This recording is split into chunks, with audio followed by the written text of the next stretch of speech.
About time I got to this. Anyway, I guess it's technically 4 months now.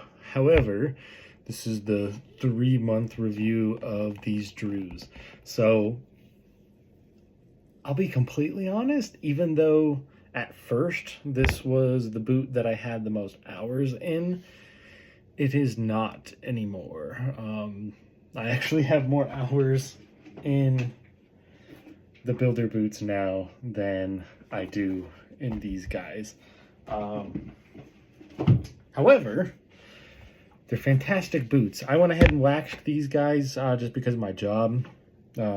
Working with water splashes, not really walking through water or anything, so I don't know how submerging goes as far as that waterproofness for it goes.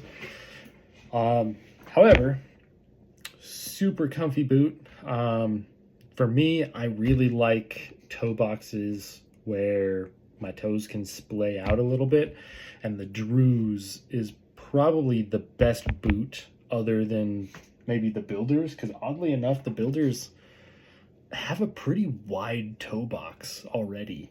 My Knicks, I got the I went ahead and got the Thurman last, which is pretty good. To be honest, I probably should have went with a 9.5E Thurman just for a little bit more toe splay, but like this is a D, and it's probably the widest toe box that I have. Like, to be honest, I think actually the Builder might be a tiny bit wider at the base, and then of course as it goes into the mock toe here, it gets more slim. But I think it might be just a hair wider. I haven't actually measured it. Might do that and just make an update video on to see.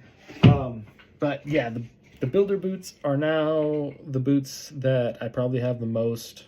Well, actually no, those are the second. What I'm wearing currently though, which is my Drifters, they have the most hours. So I kind of go on a rotation with my boots. I'll start the week out usually with my Builders, and then I'll move on to my whites, and then because I'll do 2 days the Builders, 2 days the whites, and then 1 day of another boot. Typically it's the Builders again, so 3 days. But sometimes I'll wear these guys too, and my love has kind of grown out of the Drews. It's not to say they're a bad boot. Like, they're a fantastic boot.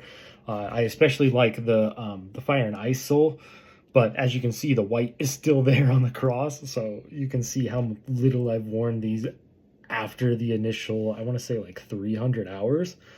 And so now it's just kind of I don't want to say a spare boot, but it's just the one that I don't go to in the morning, like when I'm going for work. Like it sits right next to my work chair, so like as soon as I get up, I see the boots. My Builders are behind me over here, and I reach for those more than even my Drifters, which are again right over here, like right next to the chair. Like, when I pull my chair out, I turn this way, and my Drifters are like right there next to my chair, and then it's the Drews. And so and then my Knicks and my Builders are over here.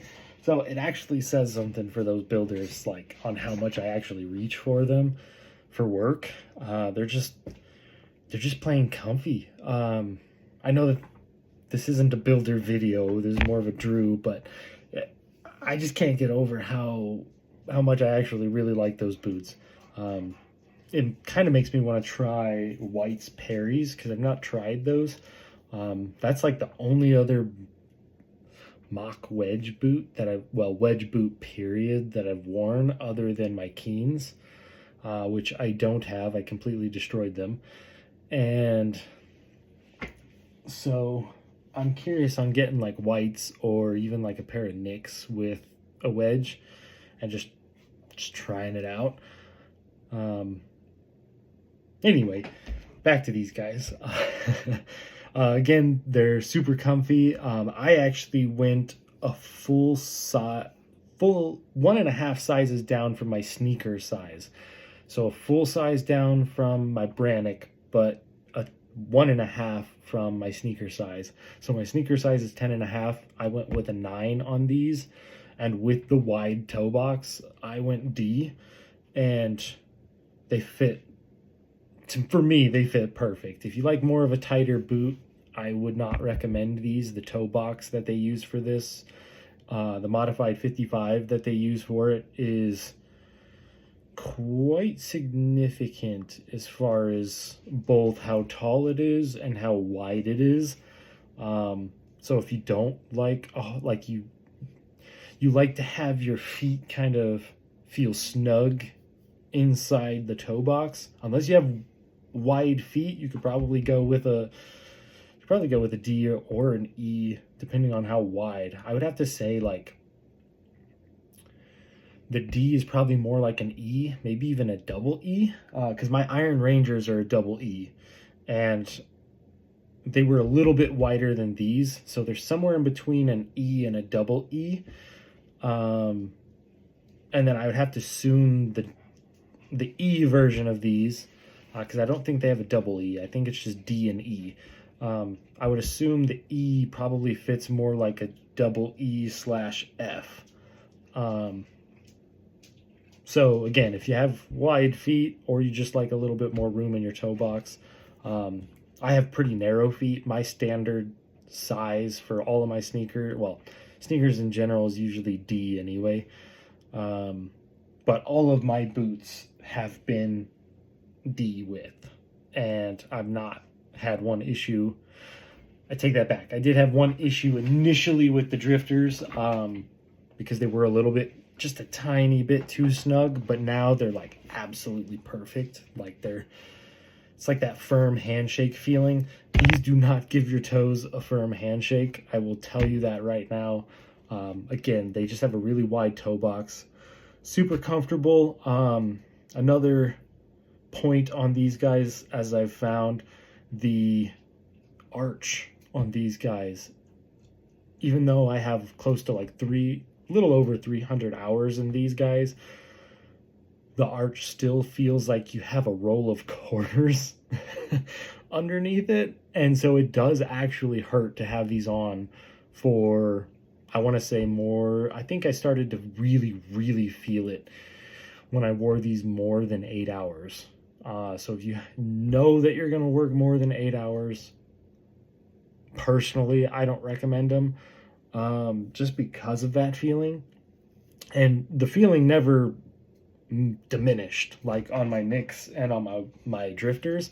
It was more like a roll of nickels and pennies. Pennies being the Drifters, and then nickels being the Knicks, because the Knicks are the 50, or no, they were the Thurman 55, and so those had a little bit higher arch than the whites, at least as far as I could tell.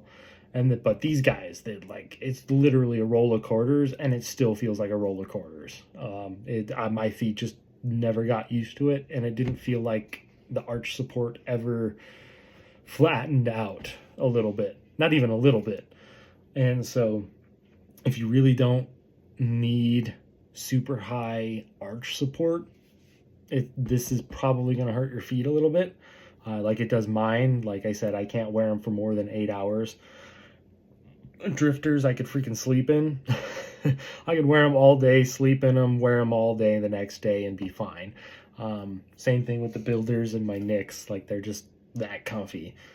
But yeah, these guys, the arch support is just too high, at least for me. If you have a high arch, then these would probably be really good for you. Again, super wide toe box, super tall toe box.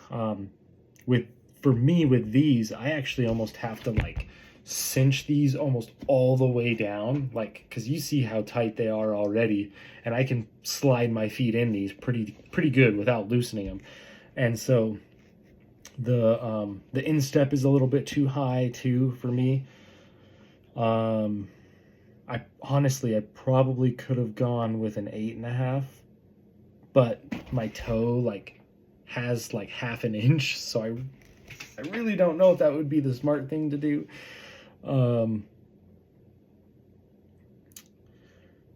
Yeah, I mean, there's not much else I can really say about this boot.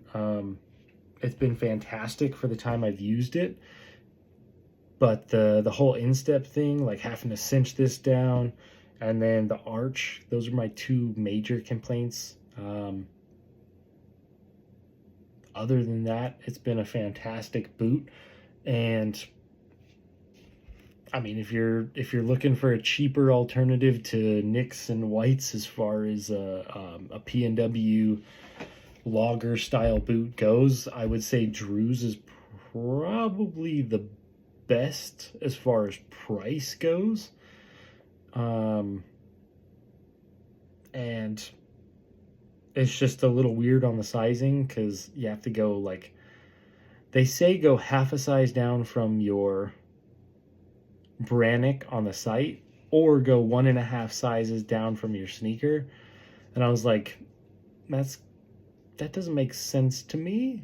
And so I just went ahead and did the full 1.5 size down from my sneaker, and that was golden. I might even be able to go half a size down if they ever have the full black rough out, because that's what I've really been looking forward to on their end, if they have it in stock, because I really don't want to.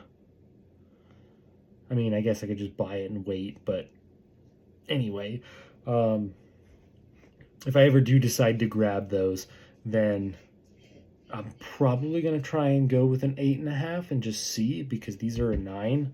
All my other boots are a 9.5 other than my Thursdays. My Thursdays are true Brannock, which is 10. I take that back.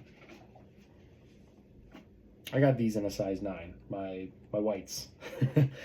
My Whites X Shaft engineer boots. Just because since they're a slip-on, I wanted them a little bit tighter.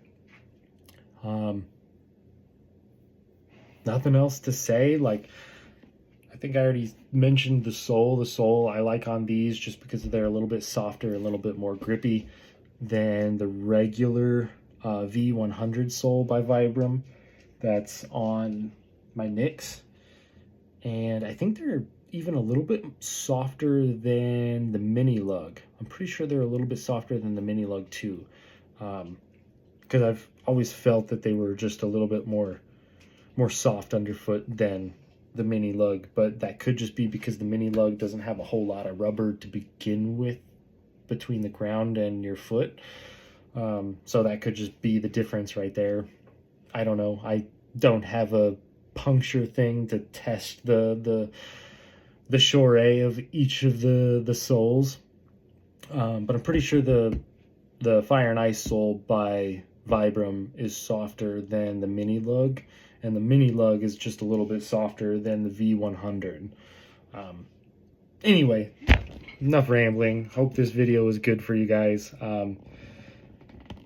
Again, if you're looking for a P&W boot but not looking to purchase a Nicks or a Whites for that matter, because you don't have the money, which is completely understandable, then I would go Drew's. It's just the sizing is a little weird.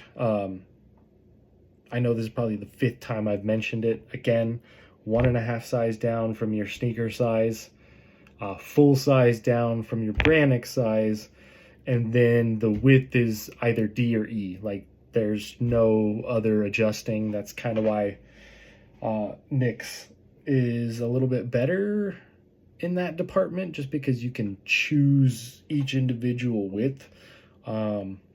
Again, the D width is probably more like an E/double E, and then the E, if I would imagine, is probably more like a double E/F. But again, hope this video is helpful, and I'll stop rambling.